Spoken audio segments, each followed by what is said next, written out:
வங்கக்கடலில் நிலை கொண்டுள்ள காற்றழுத்த தாழ்வு பகுதியால் புதுவை முதல் காரைக்கால் வரையிலான கடலோர மாவட்டங்களில் மீண்டும் கனமழைக்கு வாய்ப்பு இருப்பதாக சென்னை வானிலை ஆய்வு மையம் தெரிவித்துள்ளது.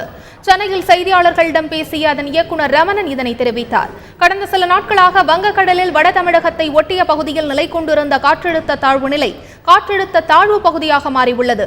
இதன் காரணமாக அடுத்த 24 மணி நேரத்தில் கடலூர், காரைக்கால் உள்ளிட்ட பகுதிகளில் அநேக இடங்களில் கனமழைக்கு வாய்ப்பு இருப்பதாக ரமணன் தெரிவித்தார். காரைக்காலை சுற்றியுள்ள பகுதிகளில் 20 சென்டிமீட்டருக்கும் மேல் மழை பெய்யக்கூடும் என்று அவர் குறிப்பிட்டார். சென்னையில் வானம் மேகமூட்டமாக காணப்படும் என்றும் ஓரிரு இடங்களில் லேசான மழை பெய்யும் என்றும் அவர் கூறினார்.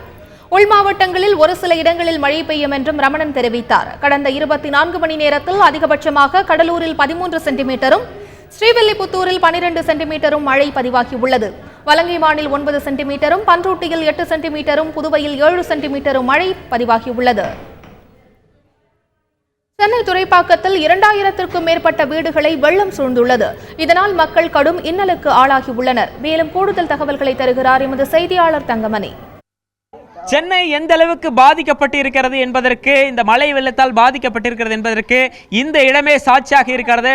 பார்க்கலாம், நாம் துரைப்பாக்கம் பகுதியில் இருக்கின்றோம். துரைப்பாக்கத்தில் சுப்பராய நகர், இந்த நகரில் 2000 வீடுகள் தண்ணீரில் மூழ்கிய நிலையில் இருக்கிறது. இந்த இடத்தை பார்க்கலாம், கடந்த 2 வாரங்களாக இதே நிலையில்தான் இருக்கிறது.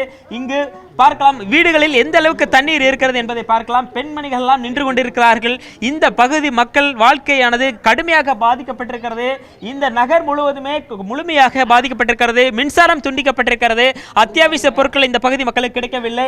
எந்த அளவுக்கு பாதிக்கப்பட்டிருக்கிறது என்பதற்கு இந்த இடம் மிகுந்த ஒரு சிறந்த உதாரணமாக இருக்கிறது.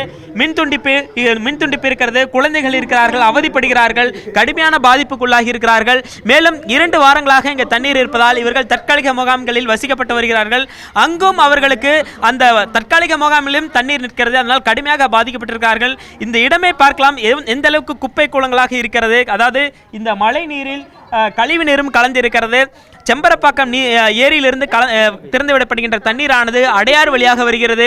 அந்த அடையாறு வழியாக சைதாப்பேட்டையிலிருந்து கிளை கால்வாயாக வருகிற அந்த கால்வாயானது இந்த பகுதியில் ஓடுகிறது. துரைப்பாக்கம் பகுதியில் அந்த கால்வாயினால் தான் இந்த பகுதி இந்த அளவுக்கு தேங்கி நிற்கிறது. மேற்கொண்டு தண்ணீர் அதிகரிக்கும் பட்சத்தில் இந்த தண்ணீரானது மேற்கொண்டு மேலும் அதிகரிக்க வாய்ப்பு இருக்கிறது.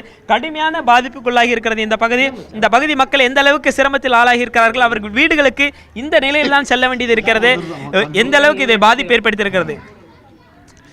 அதாவது இந்த ஏரியாவில் பார்த்தீங்கன்னா தண்ணி ரொம்பவும் அதிகமாக ஏறி இருக்குது. இந்த முறை இது வரைக்கும் வராத அளவுக்கு ஏறி இருக்குது.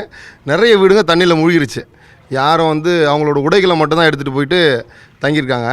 அரசாங்கம் செய்கிற உதவி ரொம்ப அதிகமாக எங்களுக்கு பத்தலை. நிறைய பேர் சாப்பாட்டுக்கு வழி இல்லாமல் நைட்டெல்லாம் சாப்பிடாமல் நிறைய பேர் இருக்கான். பால் கிடைக்கலங்க. காலையிலேருந்து எல்லா கடையிலையும் தேடிட்டோம், பால் கிடைக்கல. மற்றபடி அந்த காய்கறிகள்லாம் எதுவுமே கிடைக்காம ரொம்ப மக்கள் அவதிப்பட்டு நிறைய பேர் சோத்துக்கு வழி இல்லாமல் சுற்றிட்டு இருக்கான். இதுதான் இந்த நிலைமையாக இருக்குது. அதுக்கு அரசாங்கம் போதுமான செலவுகள் செய்திருந்தாலும் இன்னும் மேற்கொண்டு எங்களுக்கு இன்னும் செஞ்சால் இன்னும் நல்லாயிருக்கும். சொல்லுங்க, எந்த அளவுக்கு நீங்க பாதிக்கப்பட்டிருக்கீங்க, உங்களோட பாதிப்புகளை சொல்லுங்க. கடுமையான பாதிப்புக்குள்ளாகி இருக்கிறார்கள் இந்த பகுதி மக்கள். அத்தியாவசிய பொருட்கள் எங்களுக்கு எதுவுமே கிடைக்கவில்லை. மேலும் மீட்பு பணிகளில் தொய்வு இருக்கிறது. எங்களுக்கு உரிய நிவாரண நிலையங்களை இங்க பார்க்கலாம். இந்த அளவுக்கு இந்த இடத்துல தண்ணீர் இருக்கிறது. நான் நிற்கும் பொழுதே நெஞ்ச அளவுக்கு தண்ணீர் இங்கே நின்று கொண்டிருக்கிறது. அந்த அளவுக்கு கடுமையான பாதிப்புக்குள்ளாகி இருக்கிறார்கள். இவர்களுக்கு மீட்பு பணி தற்போதும் தொடங்கி இருக்கிறது. படைகள் மூலமாக இவர்கள் மீட்கப்பட்டு வருகிறார்கள், வெளியே கொண்டு செல்லப்பட்டு வருகிறார்கள். இருப்பினும் இவர்களுக்கு கிடைத்த நிவாரணமானது போதுமானதாக இல்லை. உரிய நிவாரணம் கிடைக்க வேண்டும். தங்களுக்கு பாதுகாப்பான இடம் வேண்டும் என்பதே இவர்களது கோரிக்கையாக இருக்கிறது. தந்தி டிவி செய்திகளுக்காக ஒளிப்பதிவாளர் ரவிச்சந்திரனுடன் தங்கமணி.